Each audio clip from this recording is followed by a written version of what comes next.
আপনাদের যদি আমাদের ভিডিওগুলো ভালো লাগে তাহলে একটি লাইক করে বন্ধুদের সঙ্গে শেয়ার করবেন। বন্ধুরা, তাহলে আর বেশি কথা না বলে শুরু করা যাক আজকের নতুন ভিডিও। যদিও ছাদ ঢালাইয়ের ভিডিও আমি আগেই একটা ছেড়েছি, কিন্তু এটা সম্পূর্ণ একটু আলাদাভাবে তৈরি করা হলো। কিছু বন্ধুদের রিকোয়েস্টে আমি আবার ছাদ সেন্টারিংয়ের এবং ঢালাইয়ের টোটালটাই এক ভিডিওর মধ্যে এনেছি। দেখুন কিভাবে সেন্টারিং শুরু হয়েছে এবং সেন্টারিং শেষ হওয়ার পর কীভাবে তার রড বাঁধা হয়েছে, রড বাঁধার পর কীভাবে তার ঢালাই সম্পূর্ণ হয়েছে। টোটালটাই একটা ভিডিওর মধ্যে আপনারা এবার দেখতে পাবেন। প্রথমেই দেখুন আমাদের মিস্ত্রি সেন্টারিং করছে, সাইড মারছে, সাইড মেরে তারপর রানার পেটাবে, রানার মারার পর পাটা সেন্টারিং হবে, পাটা সেন্টারিং হওয়ার পর রড বাঁধা হবে। তাই প্রথমেই দেখে নিন কীভাবে ঠিক পাটা পিটিয়ে সেটাকে ওয়াটার লেভেল নিয়ে সেন্টারিং শুরু করতে হবে। এটা প্রথম গালা। কারণ ছাদ ঢালাই করতে গেলে প্রথমে আমাদের ভাবতে হবে ঢালের কথা। যেহেতু প্রথম ছাদ, হয়তো একটু ঢাল কম দিলেও চলবে, কিন্তু তাও আমাদের লক্ষ্য রাখতে হবে যেন ছাদে কোনো প্রকার জল না জমে। কারণ ছাদে জল জমলেই তো ছাদের কাহিনী শেষ। তার জন্য একটু আমাদের ধ্যানটা ঢালের দিকে অবশ্যই রাখতে হবে। যদিও সেন্টারিংটা আপনাদেরকে আমি একটু শর্টেই দেখাবো, কারণ ভিডিওটা অলরেডি 30 মিনিটের কাছাকাছি হয়ে গেছে, যার জন্য টোটাল যদি আমি আপনাদেরকে সম্পূর্ণভাবে দেখাতে যাই তাহলে ভিডিওটা হয়তো 5 ঘন্টায় শেষ হবে না। তাই আমি একটু সেন্টারিংটাকে শর্টে নিয়ে আপনাদেরকে দেখানোর চেষ্টা করছি। দেখুন আমাদের রুম প্রায় সেন্টারিং হয়ে গেছে। এখন ক্যান্টিলিভারের দিকে আমাদের সেন্টারিং চলছে। ক্যান্টিলিভার সেন্টারিং হলে আমাদের পাটা সেন্টারিং কমপ্লিট হয়ে যাবে। ক্যান্টিলিভার সেন্টারিংয়ের সময় অবশ্যই খেয়াল রাখতে হবে যেন সামনের দিকের প্রত্যেকটা খুঁটি এবং রানার একই লেভেলে থাকে।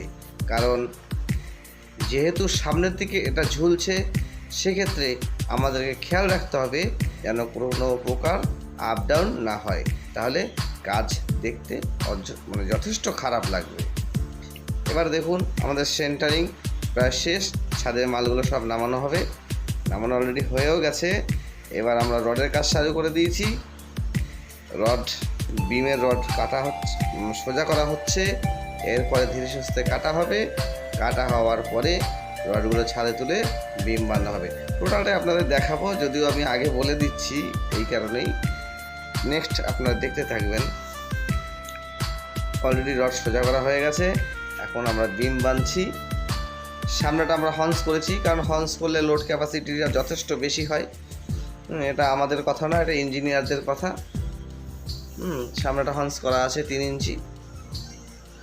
হর্নসের সাথে সাথে আমাদেরকে স্টার্টারের কথাটাও খেয়াল রাখতে হবে, কারণ স্টার্টার স্প্রিংয়ের কাজ করবে, প্লাস লোডেরও ভূমিকা নেবে।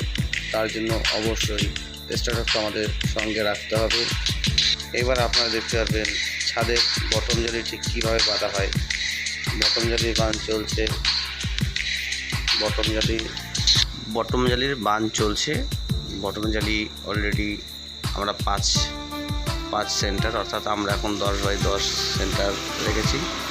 যখন টপ জালি পড়বে তখন ওটা 5x5 হয়ে যাবে। বানটা একটু আপনাদেরকে স্পিডভাবেই দেখানো হচ্ছে, কারণ যথেষ্ট সময় লাগিয়েছে বানতে।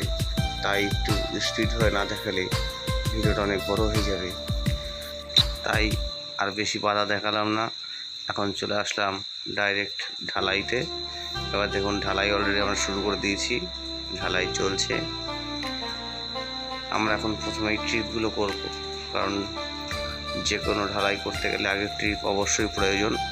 ট্রিপগুলো ঠিক হলেই ঢালের জল দাঁড়াবে না, বা কোনো ঢালের ভুল হবে না, বা বিপরীত সাইডে জল দাঁড়াবে না।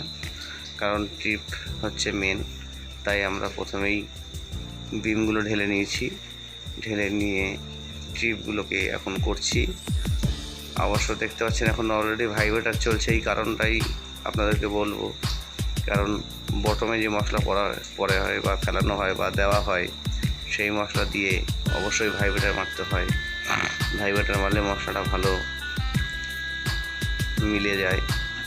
যেমন দেখতেই পাচ্ছেন আপনারা ভিডিওতে, একটু মধ্যে আপনাদের মেশিনটা দেখালাম। ঠিক এইভাবেই বটম জালি ফেলানো হবে, বটম জালিতে মশলা ফেলানো হবে। মশলা ফেলানোর পরে দেখতে পাবেন টিপে আমরা একটা লম্বা গছপাটা দিয়ে সেই টিপটাকে লেবেল করব। আমাদের লেবাররা খুবই কষ্ট করছে, কারণ আমাদের সিঁড়ি নেই, তো সিঁড়ি আলাদাভাবে বানিয়ে তারপরে আমরা মাল তুলছি।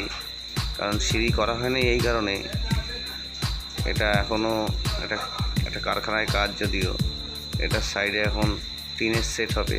দেখতে পাচ্ছেন সাইডের সেটগুলো আপনারা, ওই সেট হওয়ার পরেই আবার দোতলা হবে, তখন সিঁড়ি করা হবে। দেখুন বলেছিলাম আগেই যে গছপাটা দিয়ে করা হবে। গছপাটা প্রচণ্ড ভারী, মানে কি আর বলবো, প্রচণ্ড ভারী। এই কারণেই বলছি, যেই জায়গায় বা আমাদের যে মিস্ত্রি জায়গা বা মাঝে মাঝে অনেক অন্য মিস্ত্রিরাও নিয়ে যায়, তারা বলে যে দাদা তোমার পাড়াটা খুব ভারী। তা এই পাটা দিয়ে লেভেলটা ভালো হয় এবং মশলাটা জমেও ভালো। মশলাটা যত তাড়াতাড়ি মিলিয়ে যাবে বা শক্ত হবে ততই তো ভালো, ওই জন্য পাড়াটা খুব সুবিধা হয়। অলরেডি দেখতেই পাচ্ছেন আপনারা যে টিপ আমাদের করা চালু হয়ে গেছে। প্রচণ্ড রোদে সবাই ক্লান্ত হয়ে যাচ্ছে, একটু পর পর জল খেতে হচ্ছে। দেখুন প্রথমে পাড়াটাকে এক জায়গায় জমিয়ে নিতে হবে, জমিয়ে নেওয়ার পরে ভালো করে টানতে হবে। একবার এদিকে টানতে হবে, ওদিকে টানতে হবে, টেনে মশলাটাকে মিলিয়ে দিতে হবে। তারপর হালকা একটু দেখুন পেটাতে হবে। এই দেখুন, এই মাত্রই বলছিলাম, দেখে নিন এইভাবে ঠিক পেটাতে হয়, তার জিনিসটা বসে যায় ভালো। এবার নেক্সট একটু সামনের দিকে আগাবে আবার। এবার টিপ হয়ে গেছে, টিপ হয়ে যাওয়ার পরে এই মাথায় আর ও মাথায় দেখুন লম্বা টিপ দেখতে পাচ্ছেন। বিল্ডিংটা 50 ফুট লম্বা আছে, তো তাই ওভাবে দেখা যাচ্ছে। এবার এই টিপে বটমের মশলা ফেলানো হলো। এই মশলা ফেলে দেখতে পাচ্ছেন ভাইব্রেটার চালাতে হবে অবশ্যই। ভাইব্রেটার চালানোর পরে মশলা দেবেন জল হয়ে যায়, মানে মশলাটা ভালো মেলে। যার জন্য ওইভাবে করতে হয়। কারেন্টের বোর্ডটা আমাদের ব্ল্যাক টেপ করা আছে পুরো, হালকা জল গেলে এদিকে কিছু সমস্যা হয় না। এই দেখুন ভালো করে ভাইব্রেটার পিটিয়ে ভাইব্রেটার দিয়ে মশলাটাকে ভালো করে মিলানো হয়। মিলানোর পরে লিকেজের সম্ভাবনা থাকবে না। অনেক আছে ভাইব্রেটার কম মারে, সেক্ষেত্রে দেখবেন অনেকের ছাদেই লিকেজের সম্ভাবনা দেখা দেয়। যেমন অলরেডি আমি একটা কাজ পেয়েছিলাম, বা আমি কাজটা নিয়ে নিই, রেডি হয়নি আমার, মানে আগে এক মিস্ত্রি করে গেছে 1600 স্কোয়ার ফুট ছাদ, প্রচণ্ড জল শোক করছে। তা কাজটা আমরা নিই এই কারণেই, মালিক এর সাথে আমাদের রেডি হয়নি। এরকম বটমে হয়ে গেছে, এবার টপে আবার মশলা দিচ্ছে, কারণ ভাইব্রেটার চালানোর পরে আবার একটু মশলা দিতে হয়। মশলা না দিতে পরে ঠিক লেবেল করা যাবে না, তাই অবশ্যই এটা একটু মশলা দিয়ে মশলাটাকে টানতে হবে গছপাটা দিয়ে। এখনই গছপাটা নিয়ে আসতে যাবে। দেখুন গছপাটা নিয়ে যাওয়া হচ্ছে। গছপাটা নিয়ে যাওয়ার পরে অবশ্যই কিন্তু গছপাটা নিয়ে যাওয়ার পরে ওটাকে ওখানে ফিক্স করে বসাতে হবে। একটু দেখবেন লাড়িয়ে বসাতে হবে, কারণ এই লাড়িয়ে না বসালে পরে ঠিকভাবে ওটা সেট হয় না। সেট না হলে টিপ লেভেল হবে না। অবশ্যই টিপ লেভেল হতে হবে, টিপ লেভেল না হলে কিন্তু মিডিল আপ হয়ে যাবে। তাই এভাবেই করতে হয়। সবার কাছেই সমান কাজ, সবাই ঠিক এভাবেই করে বা করা উচিত। এখন ওখানে বসানো হয়েছে, এবার গছপাড়া টানা হচ্ছে। সামনের বাড়তি মশলাটাকে কন্নি করে টেনে নেওয়া হচ্ছে, তাহলে গছপাড়াটা জাম হয়ে যাবে। এমনি তো গছপাড়া প্রথমেই বলেছি প্রচণ্ড ভারী, যার জন্য এভাবে করতে হচ্ছে। এবার সেক্ষেত্রে সবার ক্ষেত্রেই করতে হয়, সেটা হালকা পাটা হলেও করতে হবে, কারণ সামনে মশলাটা যত থাকবে তত গছপাড়া টানতেও সমস্যা হবে এবং উঁচু হয়েও যাবে। দেখুন কন্নির বদলে কোদাল নিলে সুবিধা হয়, মানে হেল্পারের কষ্ট হয় না আর কি। অনেকে কন্নি নিয়েও করতে পারে এটা। দেখুন যতটা লেভেল করা হয়ে গেছে, এখন একবার পাটা ফিটিয়ে নিচ্ছে। একবার পেটাবে না, এরকম 2-3বার পেটাতেই হবে। আমাদের লেবার ভাইরা খুব কষ্ট করছে, কারণ প্রথমে বলেছি বাসা থেকে মালটা তুলতে হচ্ছে, এবং ওরাও খুব তাড়াহুড়া করছে, কারণ প্রচণ্ড গরম, রেস্ট নিয়ে নিয়ে কাজ করতে হচ্ছে।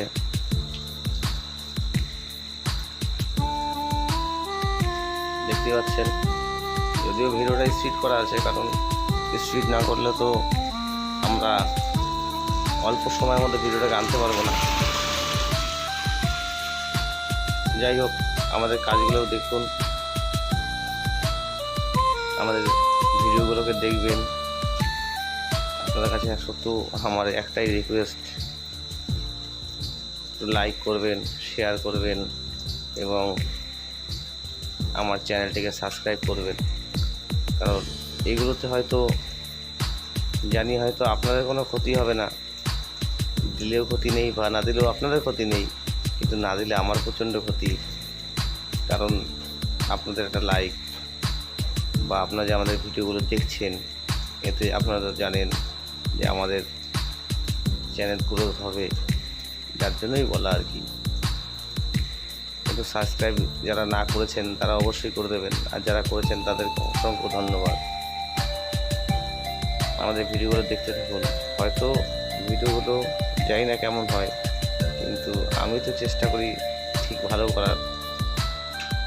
এখন আপনারাই জানবেন কীভাবে কী হচ্ছে, কারণ আমি তো আমার সার্টিফিকেট দিতে পারবো না, আমারটা আপনারা দিতে পারবেন। দেখুন, দেখতেই পাচ্ছেন যে কতবার ধরে গছপাড়াটা মারতে হচ্ছে, কারণ গছপাড়া যত পেটাবে তত মশলাটা ভালো জাম হবে বা বসবে।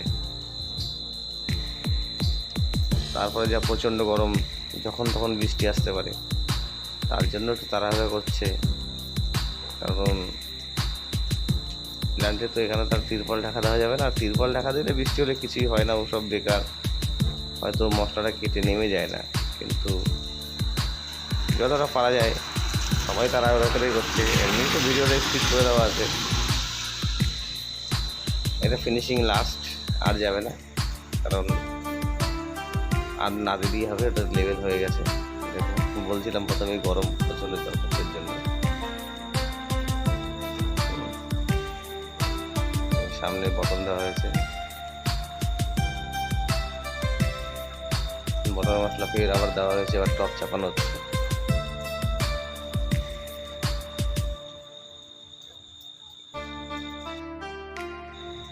ভিডিওগুলো আমি অনেকদিন আগেই বানিয়ে রেখেছিলাম, কিন্তু এডিটিং করার সময় পাইনি।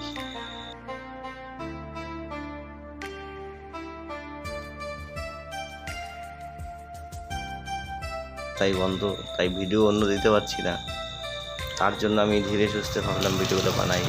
দেখুন, আর একবার দেখে দিন, আমাদের ঢালাই মেশিনটা চলছে, প্রচণ্ড হারে কাজ করছে সবাই। এই বালি সাইডে পাথর মিলিয়ে করে তুলছে, দেখুন ভালোভাবে দেখুন।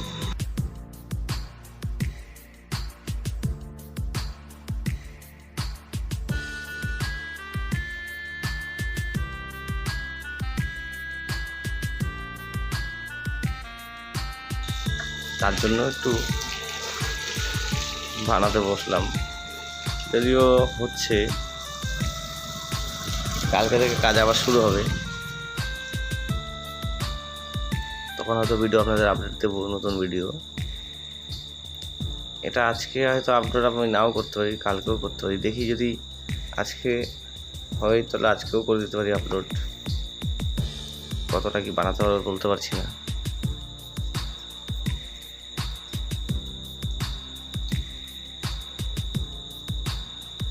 দেখুন, বারবার করে কিন্তু একই রকম কাজ করতে হবে, নাহলে লেভেল ঠিক হবে না। পেটোতে হবে এবং আবার সেটাকে ঘষে নিয়ে, দেখুন ঘষার কারণটা হচ্ছে, দেখুন পাটার সামনে যথেষ্ট মশলা আছে, যদি এটা না করা হয় তাহলে মশলাটা সমস্যা হবে বা ফুলে থাকবে।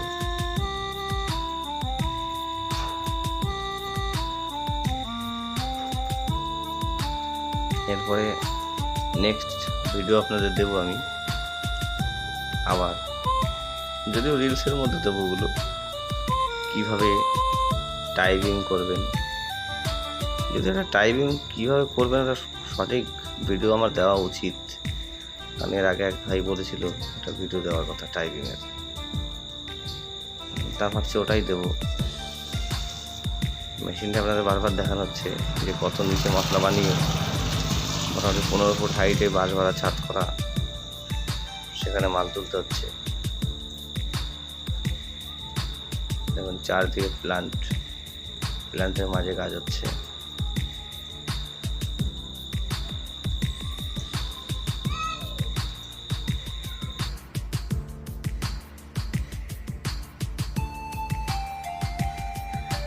যদিও আমাদের ঢালাই প্রায় শেষের মুখে চলে এসছে, দেখতেই পাচ্ছেন প্রথম গালা প্রায় শেষের মুখে, বটম জালি হয়ে গেছে, টপ জালি চাপছে, বটম জালির মাল চেপেছে। আপনাদের আগেই বলেছি যেহেতু বটমের মালে ভাইপেটার না চালালে ওটা ভালো বসবে না এবং জলসেপের সম্ভাবনা থাকে, এবং ছাদের মেন হচ্ছে জল, যদি জল সোপ করে তাহলে সেই ছাদ অল্পতেই শেষ হয়ে যাবে, কারণ সেই জল সোপের কারণে রডে জং পড়বে এবং জং পড়ে রডের ক্ষয় চালু হবে, এবং ক্ষয় চালু হলেই সেই রড শেষ। অর্থাৎ অবশ্যই আমাদের ভাইব্রেটারটাকে ফলো রাখতে হবে এবং ভালো করে সূক্ষ্মভাবে ভাইব্রেটার মারতে হবে। ভাইব্রেটার মারার পরে গজপাটা দিয়ে লেবেল করে অবশ্যই একবার পেটাতে হবে। যেহেতু উপরে আমরা ভাইব্রেটার মারতে পারছি না, সেক্ষেত্রে ভাইব্রেটার মারার পরে অবশ্যই পাটা দিয়ে গজপাটা মারার পরে সেখানে লেবেল করতে হয়। দেখে নিন গজপাটার কাছে অলরেডি মিস্ত্রি চলে এসছে, গজপাটা ধরবে সেটাই বললো ইশারাতে। গজপাটা ধরছে, দেখুন এই গজপাটা শুধু ধরলেই হবে না, এই গজপাটা ধরার নিয়ম আছে।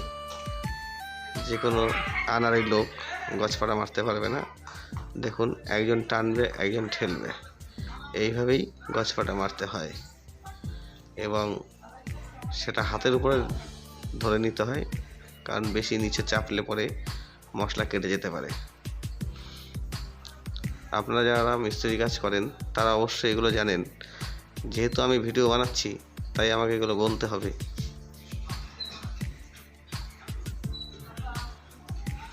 আর সামনে যে দেখছেন কন্যি দিয়ে দাঁড়িয়ে আছে, পাটা টানার সময় প্রচুর মশলা পাটার সামনে আসে, সেক্ষেত্রে পাটা উঁচু হয়ে যেতে পারে, তখন ওটা সরিয়ে দিলে সেই মশলাটা আর উঁচু হবে না এবং পাটা লেভেল চলবে। সেটা আপনারা দেখলে বুঝতেই পারছেন যে পাটা যথেষ্ট লেভেল আছে। প্রত্যেককেই এইভাবেই করতে হয়।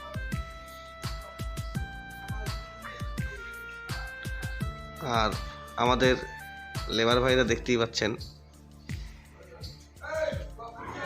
প্রচুর তাড়াহুড়া করে ছাদে মাল তুলছে।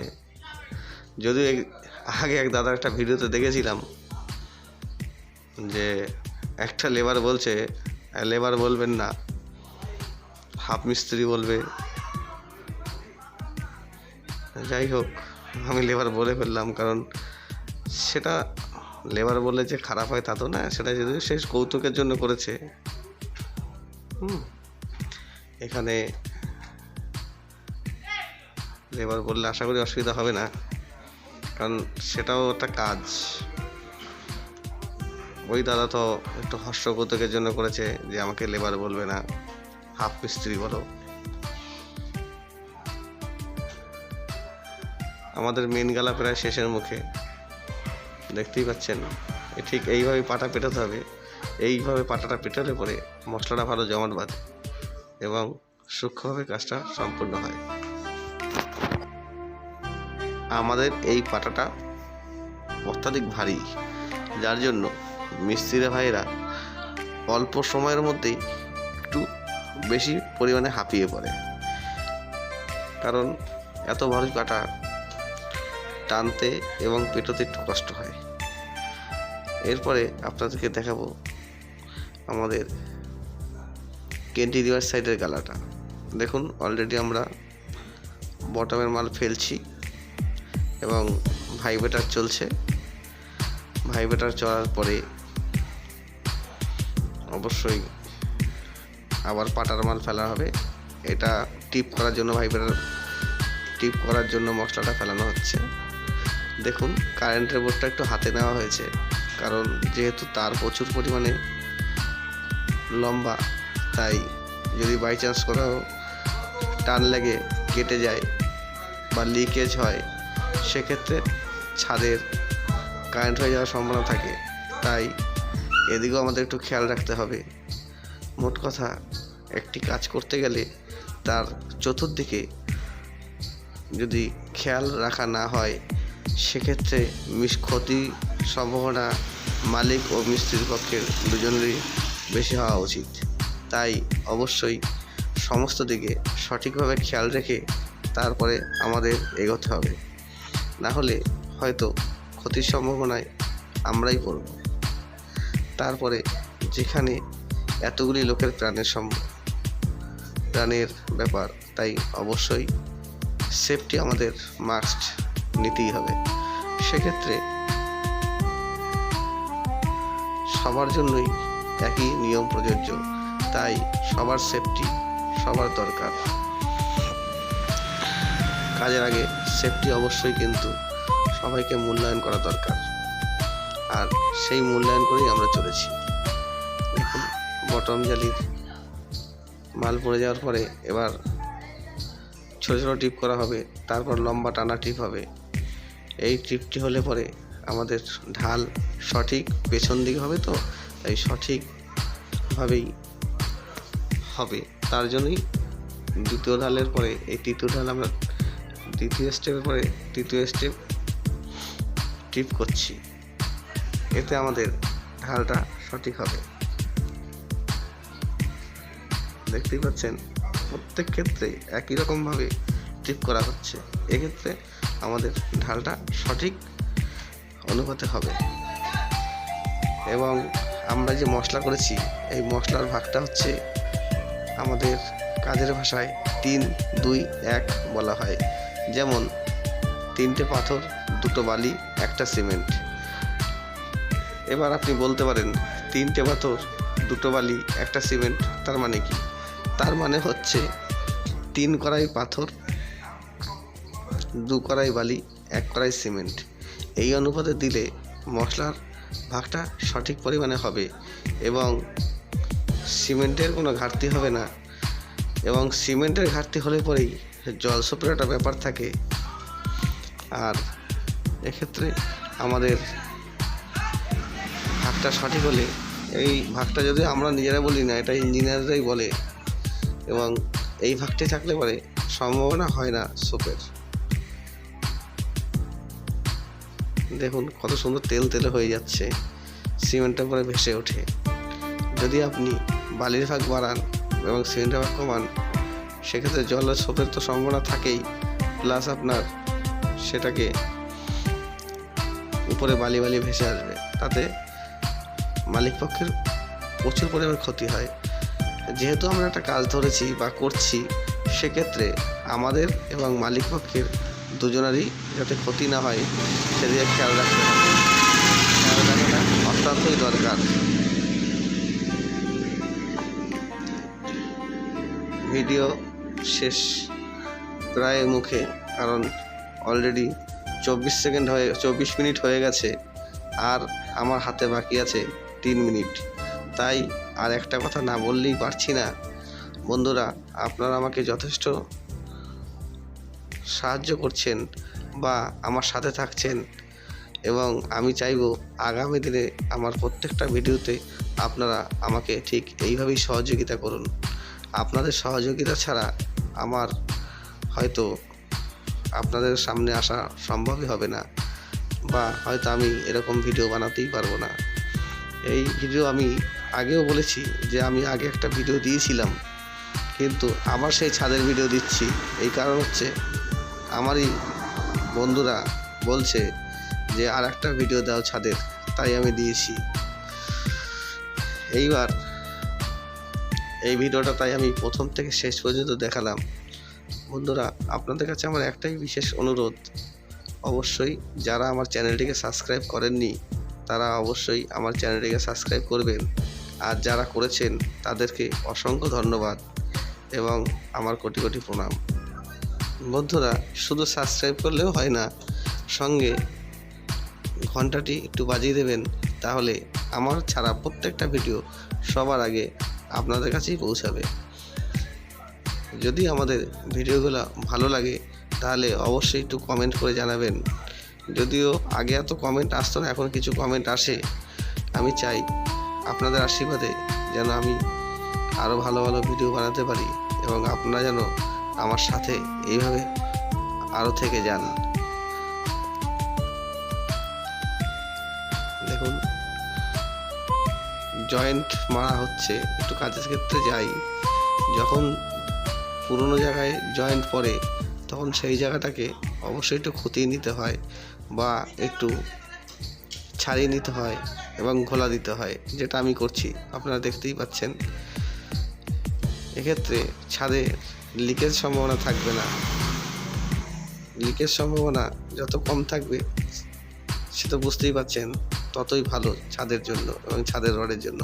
তাই অবশ্যই আমাদের এই দিকগুলো খেয়াল রাখতে হবে।